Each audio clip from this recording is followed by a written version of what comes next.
Hello and welcome to a two-part video series on the different forms of energy generation.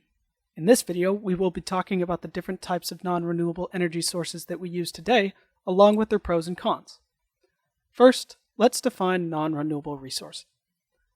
A non-renewable resource is a natural resource that cannot be replaced by natural means at a quick enough pace to keep up with consumption.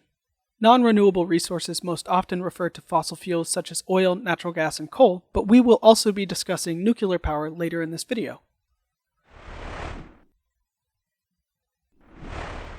The fossil fuels that we extract and burn today began forming millions of years ago, when prehistoric plants and animals died and were buried under layers of rock. The type of organic matter, length of time it was buried, along with the heat and pressure it was subjected to, all determine what type of fossil fuel is ultimately formed. These fossil fuels can either be burned to produce electricity or be refined and used for fuel for heating and transportation. While some fossil fuels burn cleaner than others, emissions from fossil fuels still account for 75% of total human-caused emissions over the last 20 years. Now let's talk about the pros and cons of fossil fuels. First, they're cheap and widely available. They are more efficient than other sources of energy. And lastly, the infrastructure is already in place to continue extracting and using these fossil fuels. That being said, there are some cons. There's a finite amount of fossil fuels available. Their extraction and consumption pollute the environment as well as contribute to the increased carbon emissions we have on Earth. And lastly, the main reason that fossil fuels are affordable is because they are highly subsidized by the government. Now, let's take a look at another common form of non-renewable energy production, nuclear power. Nuclear power is generated through nuclear fission by splitting uranium atoms.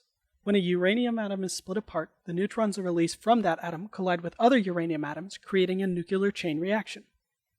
When this reaction is performed in a controlled environment, the heat generated from the reaction is used to boil water into steam, which then turns a steam turbine, driving a generator.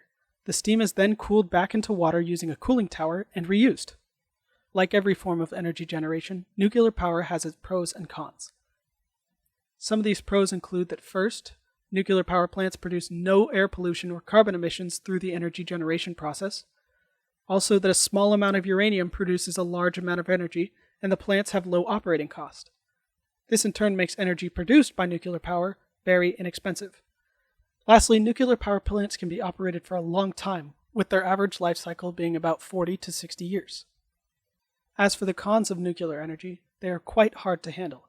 First off, the spent uranium fuel rods are highly radioactive and are very expensive to handle and store safely. They also take hundreds or thousands of years to completely decompose. Safety is also a major concern of nuclear power, with accidents like the Chernobyl and Fukushima meltdowns contributing to the public perceptions that nuclear power plants are prone to malfunctioning. Finally, nuclear power plants are expensive to build and expensive to decommission at the end of their lifespan. Nuclear energy is a controversial form of energy production. Even though accidents like Chernobyl are extremely rare, safety cannot be ignored. An argument can be made, however, that nuclear energy is our best option for long-term energy production until renewable energy sources can meet our energy demands. While it is true that fossil fuels and nuclear power have played an important role in making society what it is today, whether you believe that role has been mostly positive or negative, the fact is that we won't be able to rely on them forever. Yes, there are new technologies being developed today that will delay us reaching the end of our non-renewable energy by a few decades. However, this means that we have to recognize this problem now and use the resources we currently have to prepare for a transition to renewable energy forms that can and will meet our energy needs.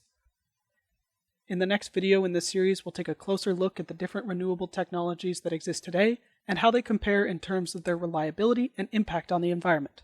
Thank you very much for watching. We'll see you next time.